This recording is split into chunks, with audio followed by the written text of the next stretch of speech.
Dracula, Chapter 23, Dr. Seward's Diary, 3rd of October.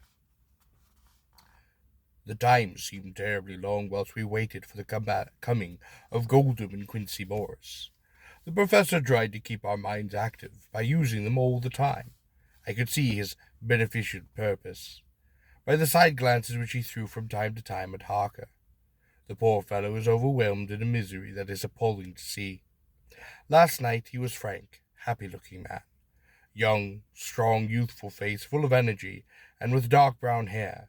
Today he is a drawn, haggard old man, whose white hair matches well with the hollow, burning eyes and grief-written lines of his face. His energy is still intact. In fact, he is much like a living flame. This may yet be his salvation, for all go well. It will tide him over the despairing period. He will then, in a kind of way, wake again to the realities of life. Poor fellow, I thought my own trouble was bad enough, but this— The professor knows this well enough, and is doing his best to keep his mind active. What he has been saying was, under the circumstances, of absorbing interest. So well as I can remember, here it is. I have studied, over and over again, since they came into my hands, all the papers relating to this monster. And the more I have studied, the greater seems the necessity to utterly stamp him out. All through there are signs of his advance, not only of his power, but his knowledge of it, as I learned from the researches of my friend Arminus of Budapest. He was in life a most wonderful man, soldier, statesman, and alchemist, which later was the highest development of the scientific knowledge of its time. He had a mighty brain, learned beyond compare, and a heart that knew no fear and no remorse. He dared even to attend the Scholomance, and there was no branch of knowledge of his time that he did not essay. Well, in him the brain powers survived the physical death, though it would seem that memory was not all complete. In some facilities of mind he has been, and he is only a child, but he is growing, and some things that were childish at the first are now of a man's stature. He is experimenting, and doing it well. And if it had not been that we were crossed his path, he would be yet, or he may be yet if we fail, the father or furtherer of a new order of beings, whose road must lead to death, not life. Harker groaned and said, "And this is all arrayed against my darling? But how is he experimenting? This knowledge may help us to defeat him." "Oh, he has all along, since his coming, been trying his very power.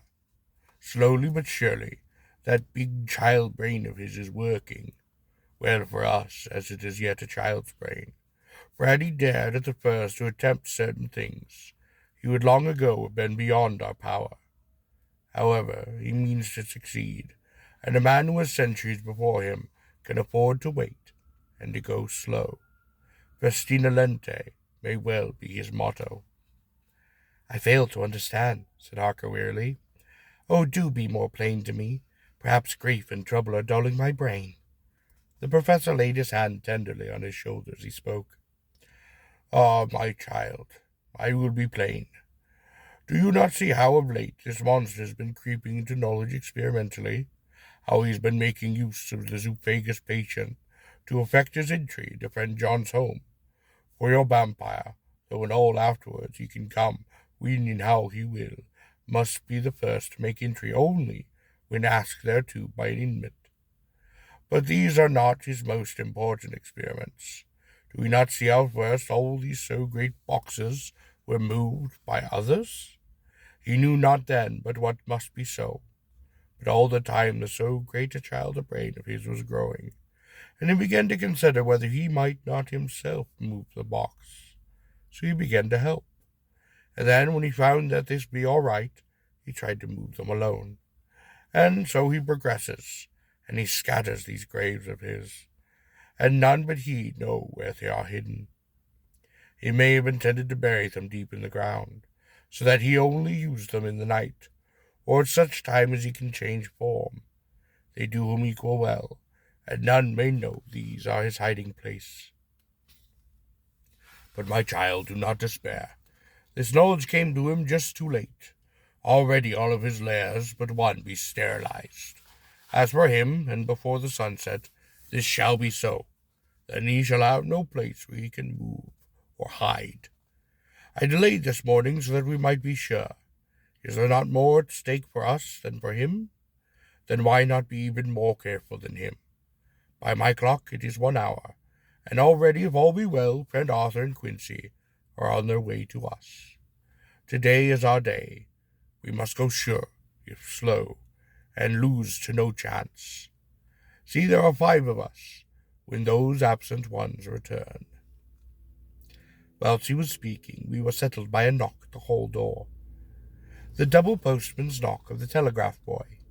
We all moved out to the hall with one impulse, and Van Helsing, holding up his hand to keep silence, stepped to the door and opened it. The boy handed in a dispatch. The professor closed the door again, and after looking at the direction, opened it and read it aloud. Look out for D.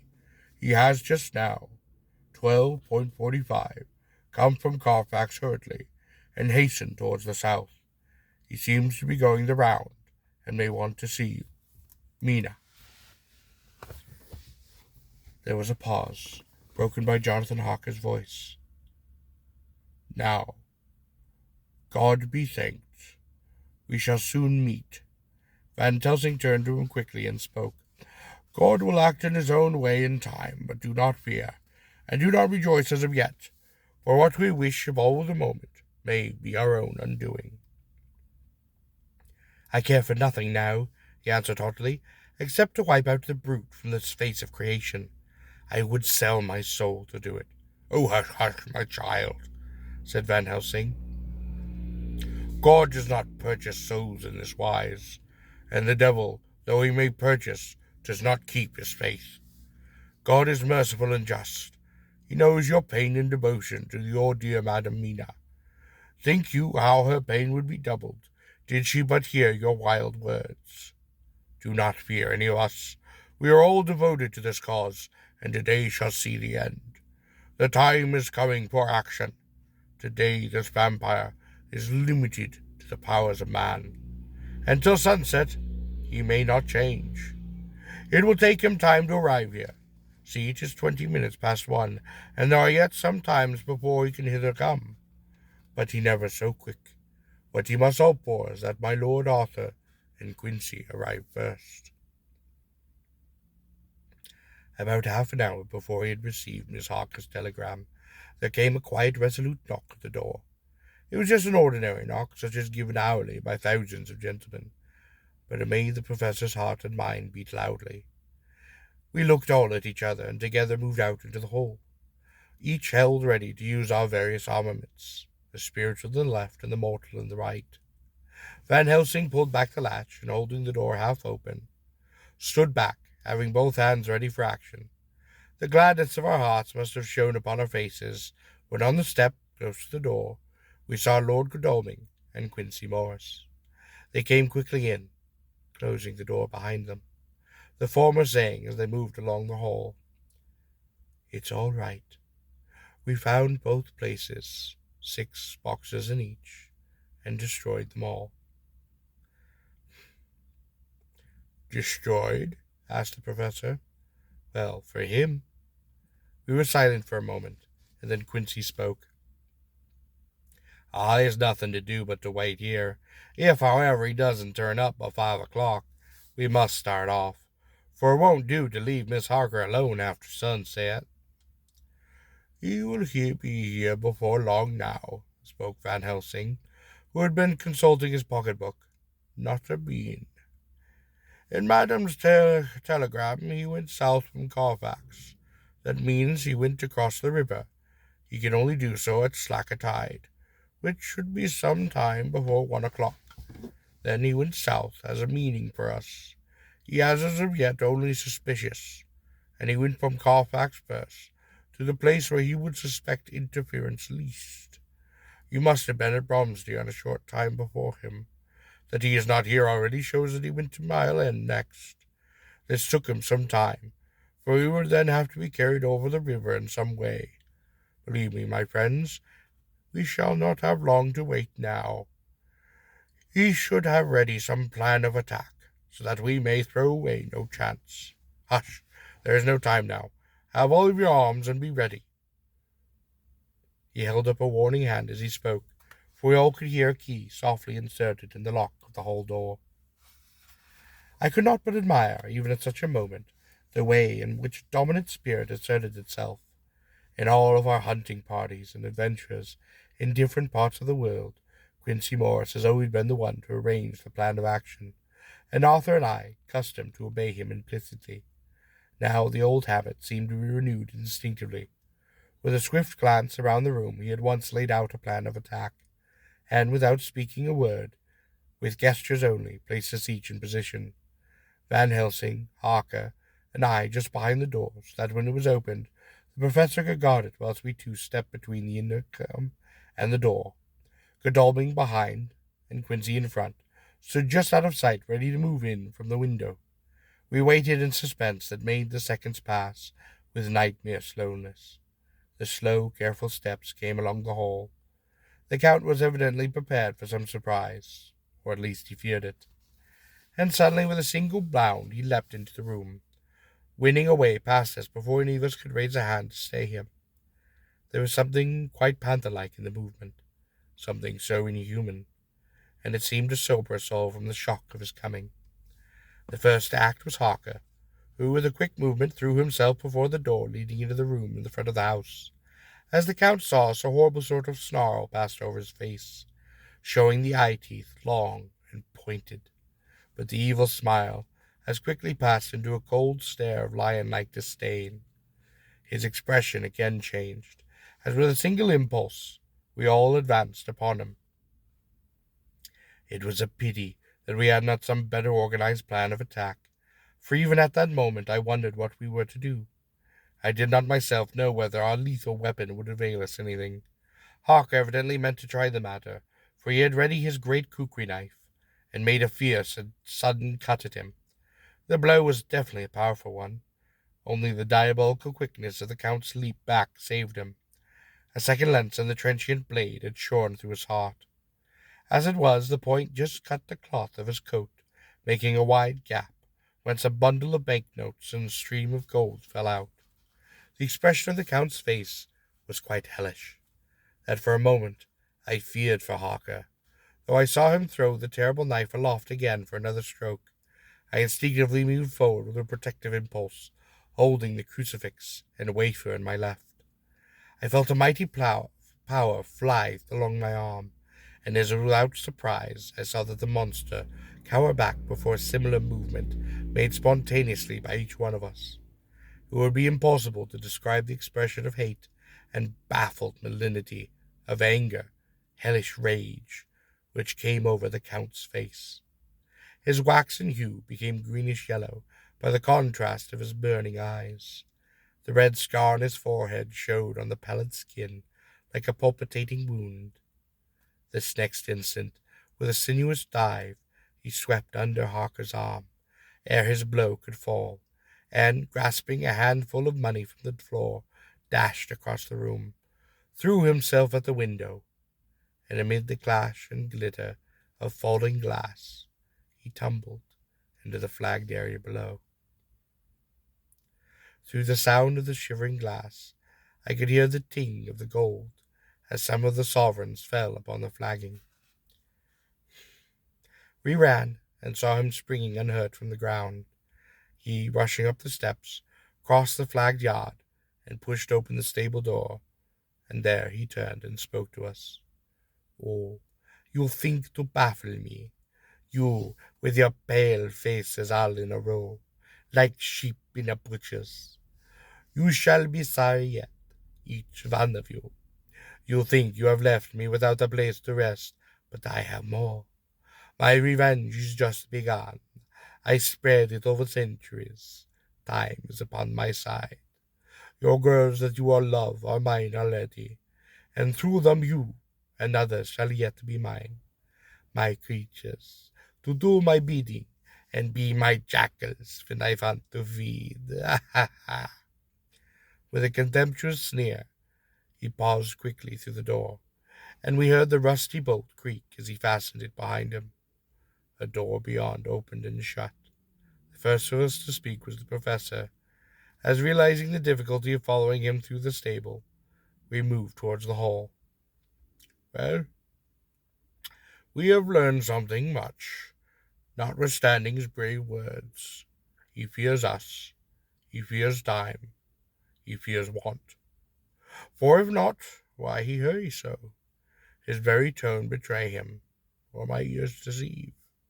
Why take the money? You follow quick. You are hunters of the wild beast, and must understand it so. For me, I make sure that nothing here may be of use to him, if so he returns. As he spoke, he put the money remaining upon his pocket, took the title deeds and the bundle, as Harker had left them, and swept the remaining things into the open fireplace, where he set fire to them with a match. Godalming and Morse had rushed out into the yard, and Harker had lowered himself from the window to follow the Count. He had, however, bolted the stable door, and by the time they had forced it open there was no sign of him. Van Helsing and I tried to make inquiry at the back of the house, but the mews was deserted, and no one had seen him depart. It was now late in the afternoon. Sunset was not far off. We had to recognize that our game was up, and with heavy hearts, we agreed with the professor when he said, "Let us go back to Madame Mina. Poor, poor Madame Mina. All we can do now is done, and we can there at least protect her. We need not despair. There is but one more earth box, and he must try to find it. When that is done, all may yet be well." I could see that he spoke so bravely as he could to comfort Harker. The poor fellow was quite broken down. Now and again he gave a low groan, which he could not fully suppress, for he was thinking of his wife. With sad hearts we came back to my house, where we found Miss Harker waiting upon us, with an appearance of cheerfulness which did honour to her bravery and unselfishness.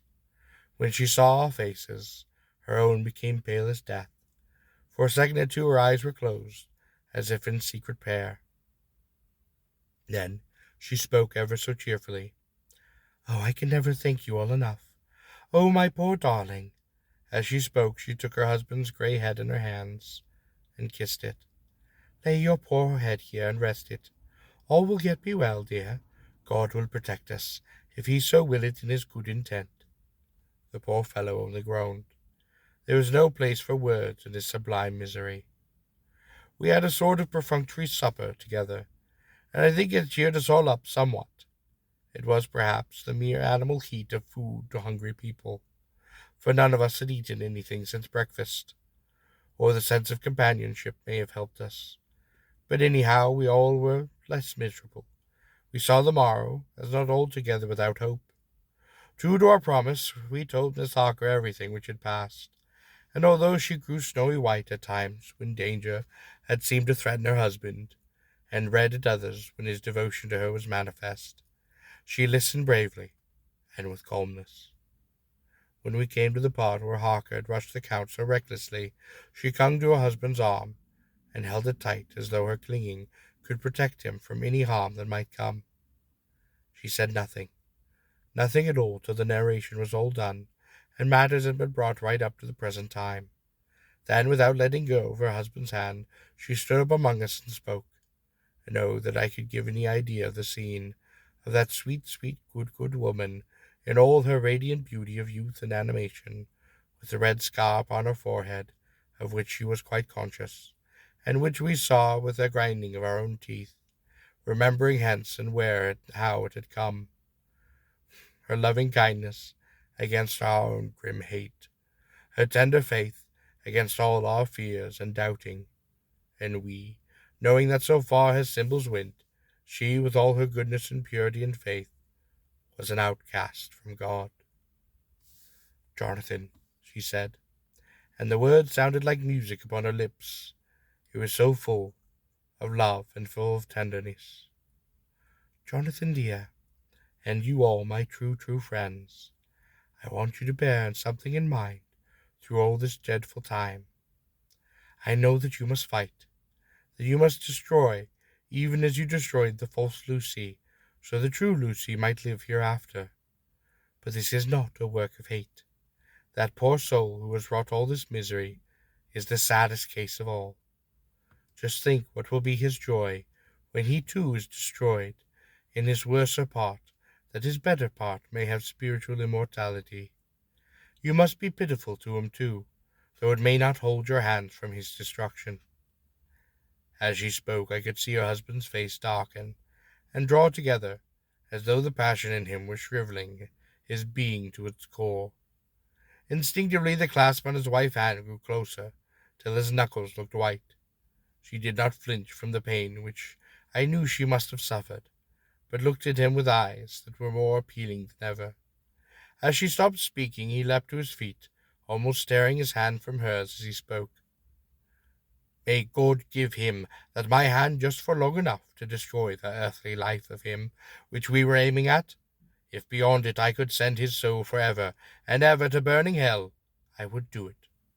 Oh, hush, hush, in the name of the good God, don't say such things, Jonathan, my husband, or you'll crush me with fear and horror.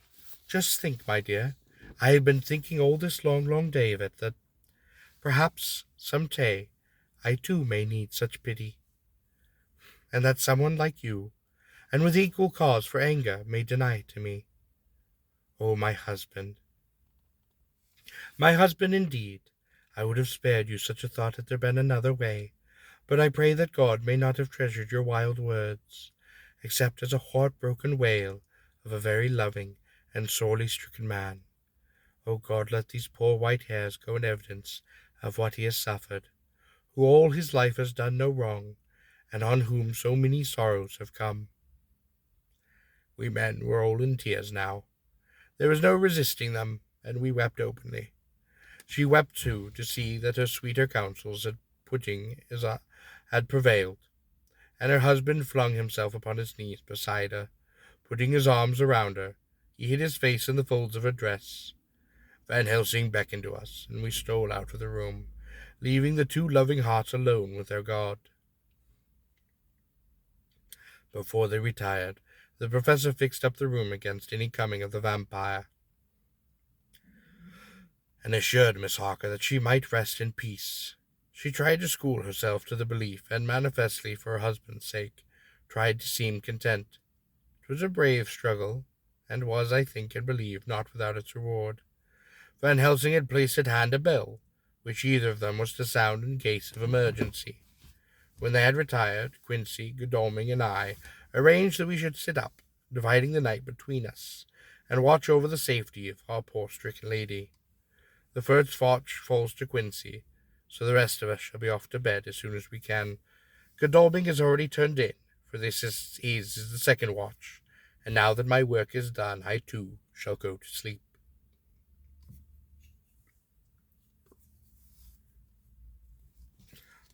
Jonathan Harker's Journal, 3rd to 4th of October, close to midnight. I thought yesterday would never end. There was over me a yearning for sleep, in some sort of blind belief that to wake would be indeed to find things changed, and that any change must now be for the better. Before we parted, we discussed that our next step was to be, but we could arrive at no full result. All we knew was that one earthen box remained, and that the Count alone knew where it was. If he chose to lie hidden, he may baffle us for years, and in the meantime... the thought was too horrible. I dare not think of it even now. This I know, that if ever there was a woman who was all perfection, that one is my poor wrong darling.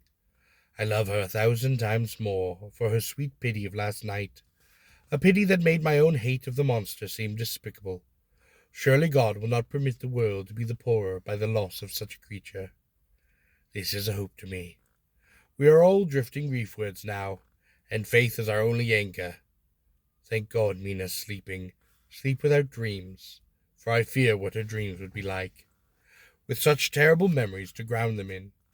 She has not been so calm, with me seeing since the sunset. Then for a while there came over her face a repose, which was like spring after the blasts of March. I thought at the last time that it was the softness of the red sunset upon her face. But somehow now I think it has deeper meaning. I am not sleepy myself, though I am quite weary, weary to death. However, I must try to sleep, for there is tomorrow to think of, and there is no rest for me until later. I must have fallen asleep, for I was awakened by Mina, who was sitting up in bed with a startled look upon her face. I could see easily, for we did not leave the room in darkness, and she had placed a warming hand over my mouth. She whispered softly in my ear, "Hush, there is someone in the corridor." I got up softly, and crossing the room gently opened the door. Just outside, stretched upon a mattress, lay Mr. Morris, wide awake. He raised a warning hand for silence as he whispered to me, "Hush. Go back to bed. It's all right. One of us will be here all night. We don't mean to take the chances." His look and gesture forbade discussion, so I came back and told Mina. She sighed, and a positive shadow of a smile stole over her poor pale face as she put her arms around me and spoke softly. "Oh, thank God for good, brave men." With a sigh, she sank back again to sleep. I write this now, as I am no longer sleepy, though I must definitely try again. 4th of October, morning. Once again during the night I was awoken by Mina.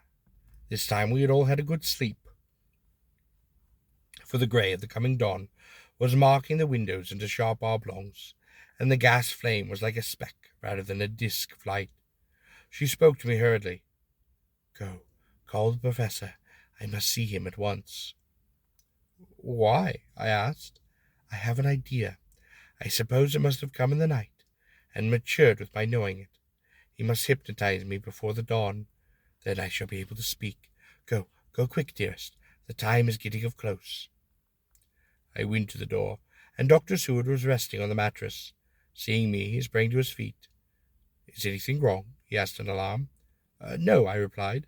"Mina wants to see Dr. Van Helsing at once." "I will go," he spoke, and hurried into the professor's room. In 2 or 3 minutes later, Van Helsing was in the room in his dressing gown. Mr. Morse and Lord Godalming were with Dr. Seward at the door asking questions. When the professor saw Mina, a smile, a positive smile, ousted the anxiety of his face. He rubbed his hands as he said, "Oh, my dear Mina, this is indeed a change. See, friend Jonathan, we have got our dear Madam Mina's abode back to us." Then turning to her, he spoke cheerfully, "What am I to do for you? For at this hour you do not want me for nothing." "I want you to hypnotize me," she said, "and do it before the dawn, for I feel that when I can speak, and speak freely. Be quick, for the time is short." Without a word, he motioned for her to sit up in bed. Looking fixedly upon her, he commenced to make passes in front of her, from over the top of her head and downward, with each hand in turn. Mina gazed at him fixedly for a few minutes, during which my own heart beat like a trip hammer, for I felt that some crisis was at hand. Gradually her eyes closed. She sat stock still. Only by the gentle heaving of her bosom could one know that she was still alive. The professor made a few more passes, and then stopped, and I could see that his forehead was covered with great beads of perspiration. Mina softly opened her eyes, but she did not see the same woman. There was a faraway look in her eyes. Her voice had a sad dreaminess which was new to me, and raising his hand to impose silence, the professor motioned to me to bring the others in. They came on tiptoe, closing the door softly behind them, and stood at the foot of the bed, looking on. Mina appeared not to see them. The stillness was broken only by Van Helsing's voice, speaking in a low, level tone, which would not break the current of her thoughts. "Where are you?" The answer came in a neutral way. "I do not know. Sleep has no place it can even call its own." For several minutes there was silence. Mina sat rigid, and the professor stood staring at her fixedly. The rest of us hardly dared to breathe. The room was growing lighter, and without taking his eyes from Mina's face, Dr. Van Helsing motioned for me to pull up the blind, and I did so. The day seemed just upon us.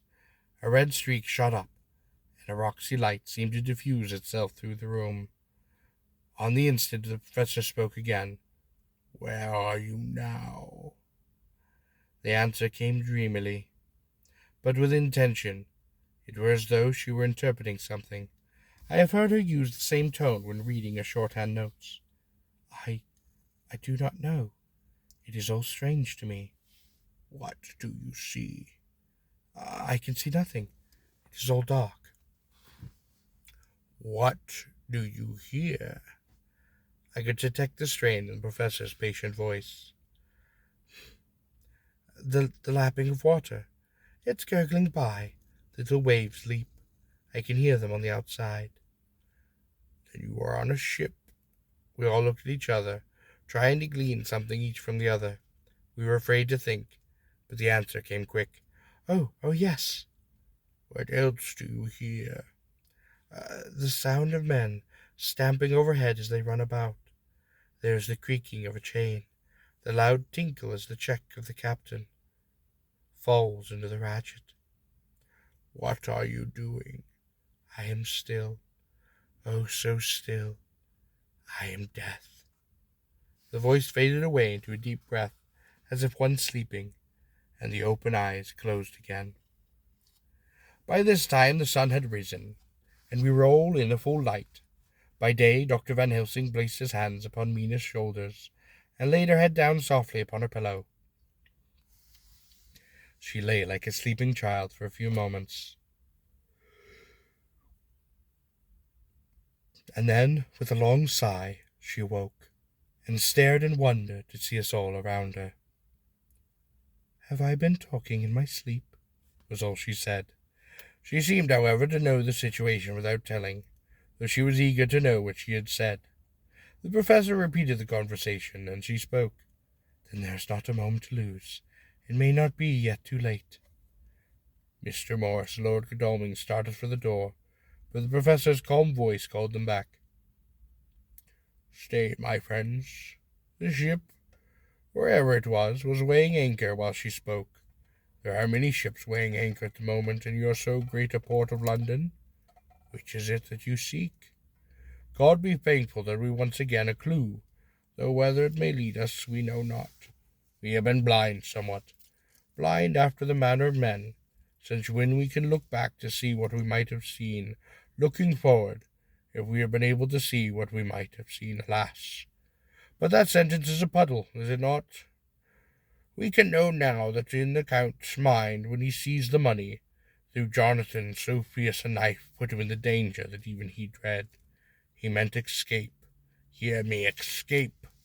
He saw that with but one earthen box left, and a pack of men following like dogs after a fox, this London was no place for him. He, having to take his last earthen box on board a ship, and leave to land, he thinks to escape. But no, we follow him. Tally-ho, as friend Arthur would say when he put on his red frock. Our old fox is wily, so wily that we must follow the while. I, too, am wily, and I think his mind in a little while. In meantime, we may rest, and in peace, for there are waters between us which he do not want to pass, and which he could not even if he would, unless the ship were to touch the land, and then only at a full or slack tide. See, the sun has just rose. All day to sunset is to us.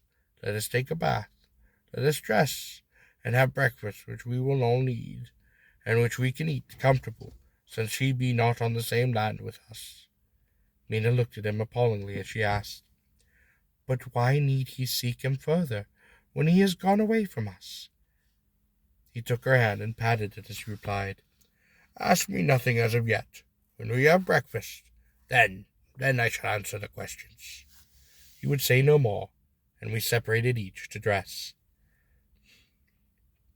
After breakfast, Mina repeated her question, and he looked at her gravely for a minute, and then said sorrowfully, "Because, my dear Madame Mina, now more than must ever, we must find him, even if we follow him to the very jaws of hell." She grew paler. She asked faintly, "Why?" "Because he answered solemnly. He can live for centuries. You are but a mortal woman. Time is now to be dreaded, since once he put that mark upon your throat. I was just in time to catch her as she fell forward in a faint.